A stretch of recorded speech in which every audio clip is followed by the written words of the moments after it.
আসসালামু আলাইকুম ওয়া রাহমাতুল্লাহ নাহমাদুহু ওয়া নুসাল্লি আলা রাসূলিহিল কারীম আম্মা বা'দ ক্বালা আল্লাহু তাআলা ইউতিল হিকমাতা মান ইয়াশা ওয়া মান ইউতাল হিকমাতা ফাকাদ উতিয়া খায়রান কাসীরা ওয়া ক্বালা an-নাবিয়্যু সাল্লাল্লাহু আলাইহি ওয়াসাল্লাম মান ইউরিদিল্লাহু বিহি খায়রান ইউফাক্কিহু ফিদ-দীন।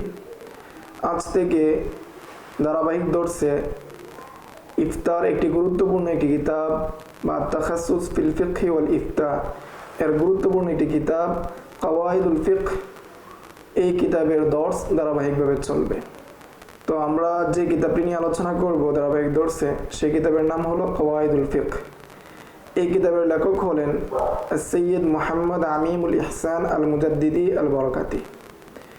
কাওয়াইদুল ফিকহ এই কিতাবটি উসুলে ফিকহের উপর জামিয়া এবং মানে একটি কিতাব, এবং এটি দারুল ইফতার একটি মিয়ারি কিতাব। ভারত উপমহাদেশের প্রতিটি দারুল ইফতাতে এই কিতাবটি খুব গুরুত্ব সহকারে পড়ানো হয়।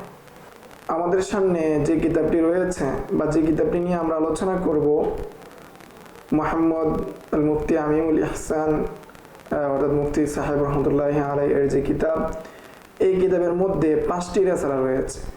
5টি রেসালার সমষ্টিগত হলো এই কিতাবটি।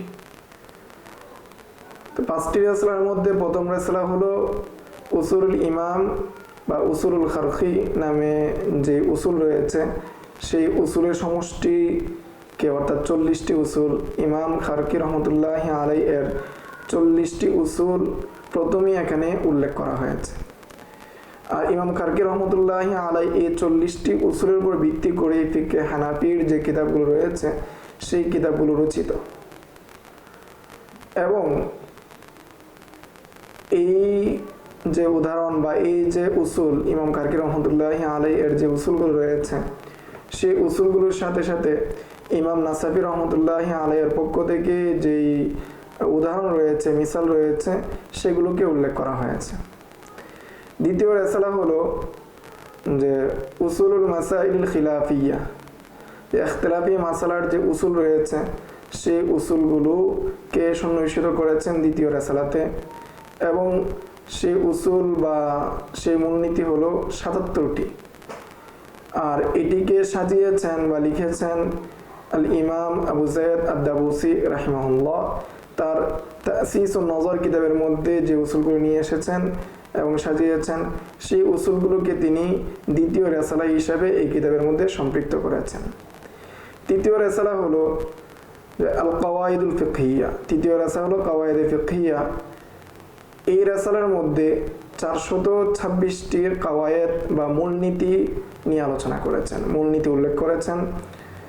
এবং আমরা ধারাবাহিক দর্শে এই 426টি মূলনীতি নিয়েই আমাদের ধারাবাহিক দর্শে আলোচনা হবে, এবং প্রত্যেকটি দর্শের উদাহরণ এবং মৌলিক যে আলোচনা, সে আলোচনাগুলো আপনাদের সামনে রাখার চেষ্টা করবো ইনশাআল্লাহ।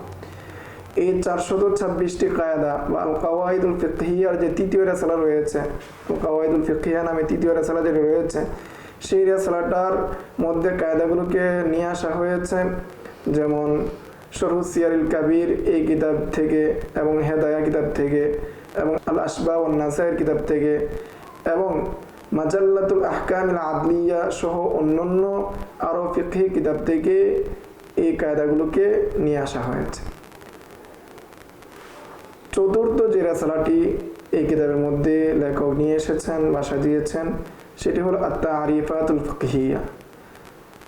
অর্থাৎ ফিকহি যে সমস্ত তারিফাত রয়েছে, পরিভাষা রয়েছে, পারিভাষিক যে সংজ্ঞা রয়েছে, এরূপ 3076টি সংজ্ঞা বা তারিফ বা পরিভাষা নিয়ে তিনি আলোচনা করেছেন চতুর্থ রেসালার মধ্যে, এবং সেটিকে তিনি সাজিয়েছেন হরফুল মুআজ্জামের ভিত্তিতে।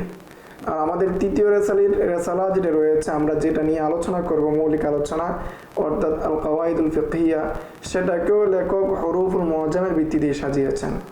এখানে যে কিতাব ভিত্তিক, অর্থাৎ কিতাবুস সালাহ, কিতাবুজ যাকাত, কিতাবুস সাওম, কিতাবুল হজ, ওইভাবে তিনি সাজান নাই। আর চতুর্থ রেসালা যেটা নিয়ে আমরা আলোচনা করছিলাম, সেটার মধ্যে লেখক 3076টি ফিকহি পরিভাষার ব্যাখ্যা করেছেন, ফিকহি পরিভাষা উল্লেখ করেছেন। আর পঞ্চম রেসালা যেটি, সেটির নাম হলো আদাবুল ইফতা। আদাবুল ইফতা বলতে মুফতি সাহেব উল্লেখ করেছেন বা মুফতি সাহেব সংকলন করেছেন ফিকহে হানাফি অনুযায়ী বা হানাফি মাযহাব অনুযায়ী ফতোয়া দেওয়ার যে সমস্ত আদব রয়েছে সেই আদবগুলোকে তিনি উল্লেখ করেছেন এবং সেটাকে তিনি আদাবুল মুফতি নামে নামকরণ করেছেন এবং সেটাকে পঞ্চম রিসালা হিসেবে উল্লেখ করেছেন। এই 5টি রিসালাকে তিনি কাওয়াইদুল ফিকহ এই শিরোনামে সন্নিবেশিত করেছেন। সে সময় লেখা শেষ করেছেন 1379 হিজরিতে, যেটা রজব মাস ছিল, 1379 হিজরি রজব মাসে। সে সময় সেটা পাকিস্তানের অন্তর্গত ছিল, আমাদের দেশ বাংলাদেশ পাকিস্তানের অন্তর্গত ছিল। সেই সময় তিনি এটাকে ঢাকা অবস্থানকালে তিনি এই কিতাবের লেখা শেষ করেছেন। তো এটা ছিল আমাদের এই কিতাবের প্রাথমিক পরিচয় বা কিতাব সম্পর্কে প্রাথমিক আলোচনা। বিশেষভাবে আমাদের এখানে বোঝার বিষয়টা হলো যে এখানে 5টি রেসালা রয়েছে। 5টি রেসালার মধ্যে আমরা 3 নম্বর রেসালা যেটা কাওয়াইদুল ফিকহিয়া সেটা নিয়ে আমরা আলোচনা করব এবং সেটার উপর ভিত্তি করে আমাদের সামনের দর্শগুলো চলবে। বাকি যে 5 নম্বর বা অন্যান্য কিতাবগুলো রয়েছে সেগুলো আমরা মোতালায় রাখবো ইনশাআল্লাহ, এখানে আমরা ইস্তেফাদা করতে পারবো ইনশাআল্লাহ। আর 5ম নম্বর যে রেসালাটা সেটা আমরা স্বতন্ত্রভাবে শরহ মাকবুল রসমিল মুফতি নামক কিতাবের মধ্য থেকে আমরা সেই বিষয়গুলো জেনে নিব ইনশাআল্লাহ।